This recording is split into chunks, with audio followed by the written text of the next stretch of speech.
یہ خطرہ موجود ہے جی، جب تک کوئی اس کی کنفرم ڈیٹ نہ ہو اس وقت تک یہ بالکل خطرہ موجود ہے، اور یہ ہم ساری پارٹیوں کو مطالبہ کرنا چاہیے، یہ پریشر بڑھانا چاہیے ان پہ کہ انتخابات ہونے چاہیے. اور ہم تو توقع کر رہے تھے کہ جب میاں صاحب واپس تشریف لائیں گے تو ان کا واحد مطالبہ یہی ہوگا کہ الیکشنز ہونے چاہیے، لیکن وہ بالکل مایوسی ہوئی، انہوں نے الیکشن کے حوالے سے بات ہی نہیں کی. بسم اللہ الرحمن الرحیم. السلام علیکم ناظرین، فرواز این بی نیوز کے پلیٹ فارم سے میں آپ کا میزبان نواز بھٹو آپ کی خدمت میں حاضر. ناظرین، سیاسی ماحول بہت زیادہ گرم ہوتا جا رہا ہے، اور اس ماحول کو گرم کیا گزشتہ روز کے آصف زرداری کے اسٹیٹمنٹ نے، جس نے کہا کہ ہم جو ہے وہ نواز شریف کو تو کم سے کم وزیر اعظم نہیں بننے دیں گے. تو اگر نواز شریف کو وزیر اعظم نہیں بننے دیں گے تو نواز شریف بھی چاہتے ہیں کہ ان کو بھی ایک کمزور حکومت ایک نہیں چاہیے، یعنی یا تو 2/3 میجارٹی یا پھر سنگل یعنی سمپل میجارٹی. تو اس کے علاوہ ہم محتاجی کی حکومت ہم بھی نہیں کریں گے. تو اس کے بعد اگر پیپلز پارٹی حکومت بنانے کی اہلیت رکھتی ہے تو کر لے، ہم اپوزیشن میں بیٹھیں گے. تو بہرحال اس وقت کھیل اسٹیبلشمنٹ کے ہاتھ میں ہے، اور اگر آر ٹی ایس کدھر گھومتا ہے یہ تو اسٹیبلشمنٹ ہی بتا سکتی ہے. اس کے علاوہ ایک بہت اہم ترین ایشو ہے، اور وہ ایسا ایشو ہے کہ جس نے بہت ساروں کو چونکا کے رکھ دیا ہے. یعنی ایک ایسا ایشو کہ جس کے لیے یعنی سپریم کورٹ آج تک اپنی اس جو اپنا کرپشن کا، ایک سنگین کرپشن کا یا ممکنہ طور پر کرپشن کا بھرپور دفاع کرتی آ رہی تھی، آج شاید ان رازوں سے بھی پردہ اٹھنے جا رہا ہے. یہ حقیقتیں کیا ہیں، اس پر ہم آج کے ولاگ میں تفصیل سے بات کریں گے. اگر آپ کو میرا پروگرام پسند آئے تو مہربانی کر کے میرے چینل کو سبسکرائب کرنا، لائک کرنا اور شیئر کرنا مت بھولیے گا. بیل آئیکن دبا دیجیے گا تاکہ آپ تک میرے ولاگز بر وقت پہنچتے رہیں. اکتوبر کو جو نواز شریف صاحب نے مینار پاکستان پہ تقریر کی، توقع یہ تھی کم از کم اس میں وہ مولانا فضل الرحمان کا تو ذکر کریں گے، ان کا تو شکریہ ادا کریں گے کہ انہوں نے پی ڈی ایم بنائی، تحریک چلائی، پھر تحریکت میں اعتماد لے کے آئے اور راستہ ہموار کیا نواز شریف صاحب کی واپسی کا. نواز شریف صاحب نے ان کا ذکر، اس میں کوئی شک نہیں ہے کہ مولانا نے ایک کردار ادا کیا ہے میاں نواز شریف کی ایبسنس میں. ان کی واپسی، ان کی تحریک، ان کی سیاست، ان کی سب کو سپورٹ کیا انہوں نے، اس میں کوئی شک نہیں ہے. میں گواہ ہوں، نہیں گواہ ہوں، انڈورس کرتا ہوں. مجھے یاد نہیں پڑتا، میرا خیال ہے آپ صحیح کہہ رہے ہیں، اس میں ذکر نہیں ہوا، لیکن میرا خیال ہے کہ میاں صاحب کے آلریڈی جن حضرات کا، بزرگوں کا آپ لے رہے ہیں، نام لے رہے ہیں میاں صاحب کے ساتھ، میرا خیال ہے، میں I'm not sure کوئی رابطہ ہو گیا. ناظرین، گزشتہ روز نواز شریف نے، آصف زرداری نے نواب شاہ میں، آپ کو پتہ ہے پچھلے 2-4 دنوں سے وہ نواب شاہ میں ہیں، تو انہوں نے وہاں پر جو وہاں کے مقامی افراد تھے، کچھ ظاہر ہے آپ کو پتہ ہے کہ صحافی بھی وہاں پر ہوتے ہیں، اور جہاں صحافی ہوتے ہیں یا جہاں مائک نظر آتا ہے تو وہاں پر جو سیاستدان ہے کہیں نہ کہیں کوئی نہ کوئی لقمہ چھوڑ دیتے ہیں. تو گزشتہ روز انہوں نے ایسا ہی ایک لقمہ چھوڑا، اور کیونکہ آصف زرداری جہاں مفاہمت کا بادشاہ تصور کیا جاتا ہے، وہاں پر ایک یہ بھی ہے کہ وہ کنگ میکر ہے، اور وہ کنگ میکر رہنا پسند کرتا ہے. یعنی خود انہوں نے صدر بننا پسند کیا، اور یوسف رضا گیلانی کو انہوں نے وزیر اعظم بنایا، اور پھر یوسف رضا گیلانی نے جنوبی پنجاب تو کیا سینٹرل پنجاب میں بھی پیپلز پارٹی کا کھانا خراب کر کے رکھ دیا.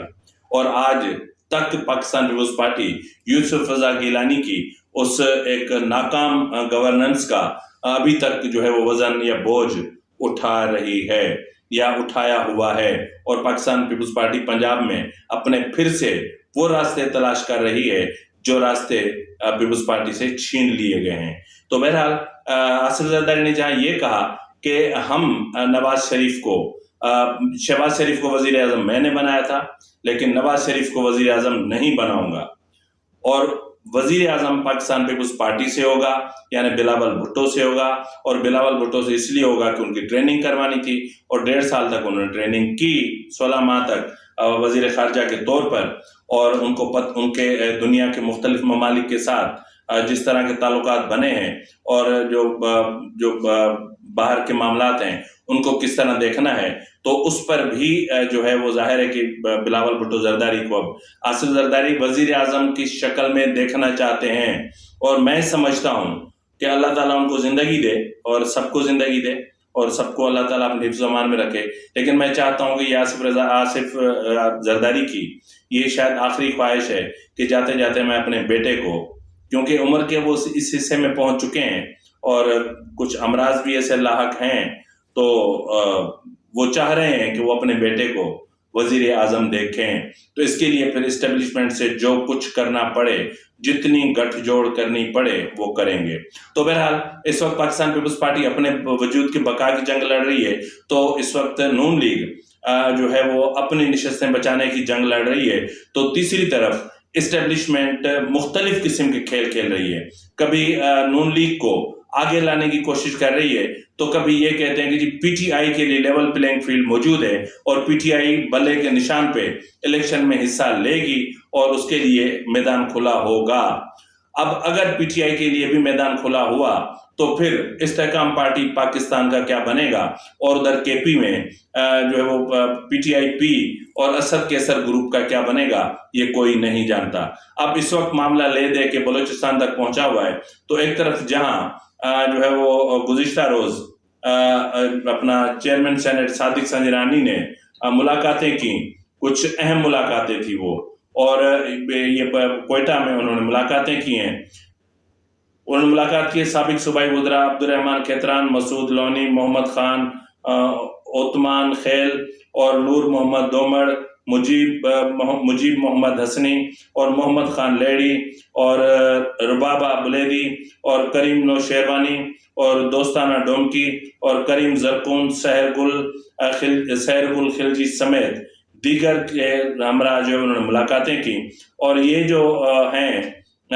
جبکہ جام کمال خان سمیت دیگر شخصیات کو بھی نون لیگ کے معاملات طے ہو چکے ہیں، اور یہ لوگ تمام جلد یعنی جعفر مندوخیل کے مطلب وہاں ایک پروگرام ہوگا جس میں مریم نواز اور نواز شریف ہوں گے، اور یہ لوگ پی ایم ایل این میں شمولیت اختیار کریں گے. جبکہ آپ کو پتا ہے کہ ابھی 2 روز پہلے ہی جام کمال خان جو ہے وہ اپنا میرے خیال میں نوابزادہ عامر مگسی وہ ملاقات کر کے گئے بلاول بھٹو زرداری سے. تو اس وقت جو معاملہ ہے وہ یہ ہے کہ پیپلز پارٹی جنوبی پنجاب کو محفوظ کرنا چاہتی ہے. اس کے لیے ان کا جو معاملات ہیں وہ پی ٹی آئی کی طرف زیادہ ہیں کہ پی ٹی آئی کے ساتھ ایڈجسٹمنٹ ہو جائے، اور پھر پنجاب میں، کیونکہ پیپلز پارٹی کی ایک کوشش ہے کہ ہم کم سے کم 75 سے 80 نشستیں حاصل کریں، نہیں تو 70 تو کم سے کم حاصل کر ہی لیں. تو اس لیے یہ ساری ریہرسل ہو رہی ہے، سب کچھ چل رہا ہے، اور ظاہر ہے کہ پیپلز پارٹی کو ایشوز ہیں. ایشوز اس وقت سے ہیں جب نواز شریف نے کہا تھا کہ آئندہ میں کسی سے اتحاد نہیں کروں گا، اور بالخصوص آصف زرداری سے تو میں قطعاً نہیں کروں گا، کیونکہ آصف زرداری کے اتحاد نے ہمیشہ نواز شریف کو فائدہ پہنچایا ہے. مولانا فضل الرحمان کے احتجاج نے اور اسلام دھرنے نے نواز شریف کو جیل سے باہر نکالا اور پھر اس کو پاکستان سے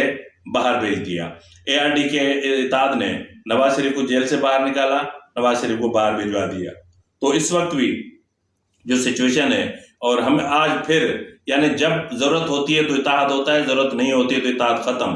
وہ کہتے ہیں نا، اکثر لوگ کہتے ہیں کہ پی ایم ایل این کی یہ خصوصیت ہے کہ جب ان کو کسی کی ضرورت ہوتی ہے تو اس کے گھٹنے پکڑ لیتے ہیں، اور جب ضرورت ختم ہوتی ہے تو پھر گریبان پکڑ لیتے ہیں. بہرحال ناظرین، اس وقت معاملہ سپریم کورٹ کا ہے. سپریم کورٹ کے وہ راز جو کئی برسوں سے چھپے ہوئے ہیں، اور سپریم کورٹ میں وہ کرپشن جس پر برسوں سے پردہ پڑا ہوا ہے، اور جس کو ظاہر کرنے کے لیے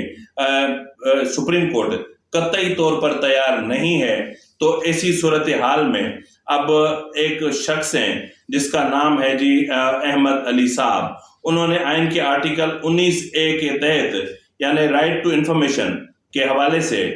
پہلے بھی ایک درخواست دائر کی تھی سپریم کورٹ میں، اور اس کو عمر بندیال کے پورے زمانے میں نہیں سنا گیا. تاہم جو ہے وہ جسٹس قاضی فاضل صاحب نے ان کو سنا، اور انہوں نے مانگا تھا کہ مجھے سپریم کورٹ میں ٹوٹل جو آسامیاں ہیں منظور شدہ وہ کتنی ہیں اور اپائنٹمنٹ کتنی ہے اور کیا ہے. تو